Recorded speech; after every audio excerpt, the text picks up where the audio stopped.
अस्सलाम वालेकुम आदाब। मैं कौशल परवाना KRP न्यूज़ में आप सभी को स्वागत वेलकम। बड़ी खुशी की बात है, मैं बादलगंज पहुंच चुका हूं। जो मासूम रिजा साहब है उससे मैं बातचीत का सिलसिला शुरू करूंगा और एक बहुत ज़मीनी नेता है जो मीम पार्टी से जुड़ा हुआ है। आइए मैं उससे बातचीत का सिलसिला शुरू करता हूँ। आपका बहुत बहुत मुबारक, आप मीम पार्टी से जुड़ा हुआ है, अवेसी पार्टी से। तो आपने पार्टी से कब जुड़े, आप अपने बारे में बताइए सर। अस्सलाम वालेकुम रहमतुल्लाह। बहुत खुशी हुई, अब बहुत दूर से चलकर ठाकुरगंज की सरजमीन से चलकर आप मेरे पास आए हैं और ये आपका मैं खैर मकदम करता हूँ और आपके चैनल का भी, न्यूज़ चैनल का भी आपकी मोहब्बत को मैं सलाम करता हूँ। MIM पार्टी का लगभग बिहार में 10वां साल चल रहा है।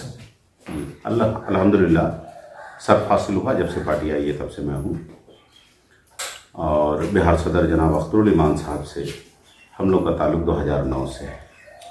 2009 के अक्टूबर नवंबर माह में ही हम लोग उन लोग के साथ हुए थे। उसके बाद लीगर आंदोलन वो RJD में थे हम लोग, भले ही पार्टी ज्वाइन नहीं किए थे, लेकिन अख्तरुल ईमान साहब से घनिष्ठता हमारी बहुत अच्छी रही। उसके बाद वहाँ से सफ़र उनके साथ चला, आज तलक है। लंबी कहानी है, लंबा सफ़र है, 15 साल हो गए जी। एक सवाल साहब के साथ। आप तो पार्टी से जमीनी शुरू से जुड़ा हुआ है, तो आपके पार्टी के जो यहाँ पर मीम पार्टी ने आप लोगों को सपोर्ट किया था, नेता भी बनाए थे, 4 MLA 3 MLA थे। आपका बादलगंज के जो MLA जीते भी थे, लोग उसको सपोर्ट भी किए थे आप लोग बहुत, तो चले गए दूसरी पार्टी में, इसकी वजह क्या सर? देखिए, वजह तो चारों विधायक उनको अब समझ में आ रहा होगा। उस वक्त तो लोगों को लग रहा होगा कि बड़ी पार्टी में जा रहे हैं, एक सबसे बड़ी पार्टी में जा रहे हैं बिहार का। लेकिन अब उन लोगों को एहसास हो रहा होगा कि हम लोगों ने गलती करी। हमारे यहाँ 5 विधायक चुनकर आए थे, 3 नहीं, और 5 में से 4 चले गए थे। विधानसभा का हाँ, बादलगंज के विधायक भी गए। बादलगंज के विधायक फर्स्ट टाइम जब RJD से अख्तरुल ईमान साहब ने ही टिकट दिया था उनको, जब RJD में थे, लोग ने सपोर्ट भी किया, उसमें सिर्फ 5000 कुछ वोट ही ला सके थे। अल्हम्दुलिल्लाह हम सबों की मेहनत, MIM का जद्दोजहद, एक कार्यकर्ता की मुस्तैदी ने उसी बंदे को 84-85 हज़ार से ज़्यादा वोट दिलाने में हम लोग कामयाब रहे। अख्तरुल ईमान साहब का आह्वान हुआ कि मासूम साहब, हम लोग का फैसला है, बहुत सोच समझ कर मौका मिलेगा तो वक्त आएगा आपके लिए भी, मैं जिसको भी टिकट देकर यहाँ से भेज रहा हूँ उनको जिता कर भेजिए। और हम लोग ने जिता कर भेजा। लेकिन उस शख्स ने हम लोग की लाज नहीं रखी। पर्सनल मामला मैं किसी की शिकायत नहीं करता हूँ, चूँकि पॉलिटिकल आदमी हूँ, तो पॉलिटिकल मामला मेरी पार्टी को ठेस पहुँची है। मैंने सबसे ज़्यादा कोशिश की थी कि पार्टी न टूटे। मैंने कोशिश की थी कि अंजार साहब MIM में लगे रहे, बने रहे। मैंने ही कोशिश की थी, जिस दिन पार्टी वो छोड़े थे उससे 15 दिन पहले हमारे यहाँ बहादुरगंज डाक बंगला में मीटिंग हुई थी और मैंने ही सवाल करवाया था मीडियाओं के ज़रिया और हमारे कार्यकर्ताओं के ज़रिया कि क्या आप पार्टी छोड़ रहे हैं, अफवाह है, जिसमें अंजार नईमी साहब ने बयान दिया था कि जो अफवाह फैला रहे हैं उन पर कार्रवाई करवाएंगे, और 15 दिन के बाद चले गए थे। तो अब 2025 में आने वाला MLA का इलेक्शन होगा किसी बिहार में जी, तो यहाँ पर जन स्वराज पार्टी आ रही है, प्रशांत किशोर का जी, बड़े तैयारी भी कर रहे हैं। तो आप भी पार्टी के बहुत पुराने नेता हैं, जमीनी नेता हैं, तो आप टिकट के बारे में क्या कहते हैं कि आप बादलगंज विधानसभा से MLA में आएंगे? मीम पार्टी से आपको उम्मीद है अवेसी से?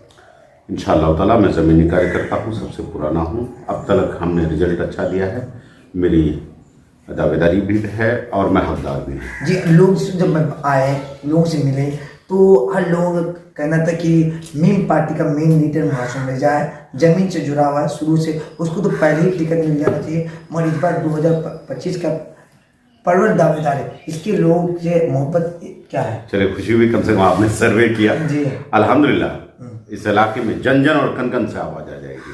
तो किसी भी दल का सर्वे करा लें, सिर्फ MIM का नहीं, किसी भी दल का, गारंटी है मेरी। एजेंट्स पार्टी के लोग भी जो है कार्यकर्ता, उसको आपको भी पसंद करते हैं?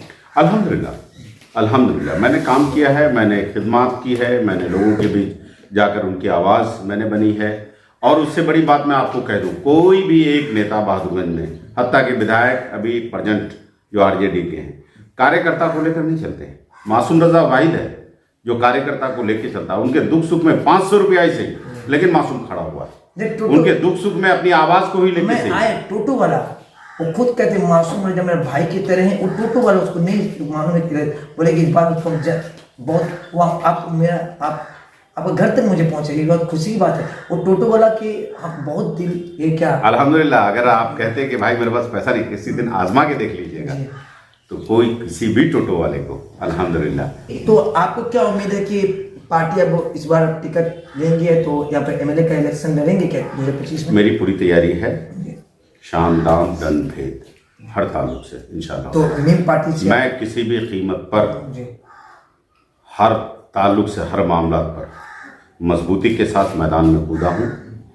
इंशाल्लाह ताला इलेक्शन लड़ेंगे और एमआईएम से ही लड़ेंगे। तो आपको कितना % उम्मीद है कि आप अपने सीट निकाल सकते हैं? इंशाल्लाह ताला अल्लाह ने चाहा अंजार साहब का रिकॉर्ड तोड़ेंगे। उम्मीद है पूरा? जी जी, पिछला रिकॉर्ड जो विधानसभा एमआईएम ने जो किया है उसको रिकॉर्ड को तोड़ेंगे इंशाल्लाह। तो आप अभी तैयारी शुरू कर दी, तो पतंग छाप से पार्टी से आपको टिकट मिलेंगे? उम्मीद तो करते हैं। बिहार सदर जनाब अख्तरुल ईमान साहब, आदिल साहब, इश्तियाक साहब और हमारे गार्जियन इंजीनियर आफ्ताब साहब और ख़ास तौर से बैरिस्टर असुद्दीन ओवैसी साहब, माजिद भाई, इन सारे लोग मेरे हक में फैसला लेंगे, चूँकि मैंने कुर्बानियाँ दी हैं। आपका पहला काम क्या है सर इलेक्शन में जीत गए? देखिए, इस इलाके में 2-3 चीज़ों की बहुत ज़्यादा सख्त ज़रूरत है। सबसे पहला मामला है बाढ़ से बचाना। हम बाढ़ पीड़ित अब्दुल इमाम को भी बनाया था, बाढ़ पीड़ित को सरकार 7,000 रुपये दे रहे हैं। अब्दुल इमाम को कहते हैं कि जो ज़्यादा कटे उसको 50,000 रुपये दीजिए, इससे आप क्या कहते हैं? देखिए, जिनका उनका कानून पास किया हुआ है, बिहार सदर जनाब अख्तरुल ईमान साहब ने ही विधानसभा में उठाया था, पक्का मकान का, कच्चा मकान का, भानसी घर का, मवेशी घर का, बाढ़ पीड़ित से बहुत जी, उनका बाजब्ता 1,95,000, 97,000, 87,000 करके है उसका डिविजनल। उसको उसके हुकूक के एतबार से उनको पैसा मिले। लोग बहुत परेशान हैं, घर टूट गया उसका। बहुत परेशान है, बहुत परेशान हैं। सबसे बड़ी बात है कि उनकी ज़मीनें कट रही हैं, उनका घर कट रहा है, पूरी ज़िंदगी की कमाई कट रही है, आने जाने का कम्युनिकेशन मामला ख़त्म हो रहा है, रोड कट रहा है, कब्रिस्तान कट गया, अल्लाह जाने कितने स्कूल कट गए, मस्जिदें कट गई। बहुत सारे तो ये सारा चीज़ अब तक इस ज़िला को बाढ़ इस 2025 में बाढ़ डिस्ट्रिक्ट घोषित नहीं किया गया है। ये अफसोस की बात है। एक लास्ट सवाल आपसे करते हैं। एजुकेशन तालीम पर बहुत पिछड़े हुए, तो आप जैसे युवा एक नेता, पढ़े लिखे आदमी, एक समझदार भी, जमीनी थे, तो अपने तालीम के लिए यहाँ पर अवैसी सबसे पहले जब आए थे इलेक्शन में, वो बोले थे कि महंगा कुछ जगह में अपने यूनिवर्सिटी कुछ कॉलेज बनाएंगे, तो अभी तो उसका लोगों ने उसको सपोर्ट भी कर देता है अभी अब तो आप इसके लिए क्या कहना चाहते हैं कि स्कूल नहीं होना चाहिए? देखिए, ये बड़ा अच्छा सवाल किया आपने। बड़ा मिशन था ओवैसी साहब का, इस पे प्लानिंग भी चल रही थी। सारे चारों लीडर को जो गए हैं उनको मालूम था। ज़मीनें भी लगभग ढूंढ ली गई। जी जी, अख्तरुल ईमान साहब और चारों विधायक, 5 विधायक मिलकर के इसको, ये लोग हैदराबाद भी गए थे, लेकिन जो ही काम बढ़ने वाला था ये लोग छोड़कर चले गए, हट गए। ओवैसी साहब हिंदुस्तान में, हिंदुस्तान के बाहर तो बहुत जितने भी इनको मदद करने वाले लोग हैं, वो बिहार को सिर्फ इसलिए इन्वेस्ट करना चाह रहे थे। कभी ओवैसी साहब का बेटा भाई यहाँ पर वो यूनिवर्सिटी चलाने के लिए आएंगे क्या? एमएलए बनने के लिए आएंगे क्या? यहाँ के लोगों को ऊपर उठाने के लिए ओवैसी साहब काम कर रहे हैं।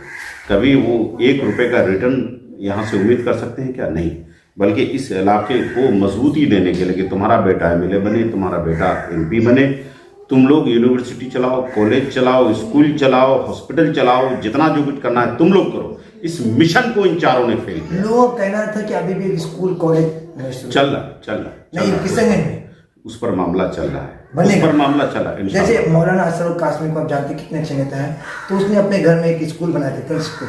तो आप लोग नहीं चाहते कि बाजू में इस टाइप का स्कूल बने किसी? अल्हम्दुलिल्लाह मौलाना असरार साहब ने जो करके गया है, अल्लाह तबारक व तआला आज से उसको क़यामत तक चलाए। एक बड़ा काम करके गए हैं। अल्लाह ने चाहा बहुत जल्द हम लोग उस पर भी काम करेंगे। जी, जरूरी है सर। बहुत सारी लड़कियां जो पढ़ नहीं पाती, इलाके में बहुत गरीबी है, एजुकेशन बहुत अच्छी लड़की हो चाहे तो बहुत अच्छी, और पैसे आप जैसे आदमी और स्कूल खुल जाए तो वो लोग अपने तालीम दे सकते हैं। इंशाअल्लाह हम लोग उस पर बड़ा काम करने जा रहे हैं।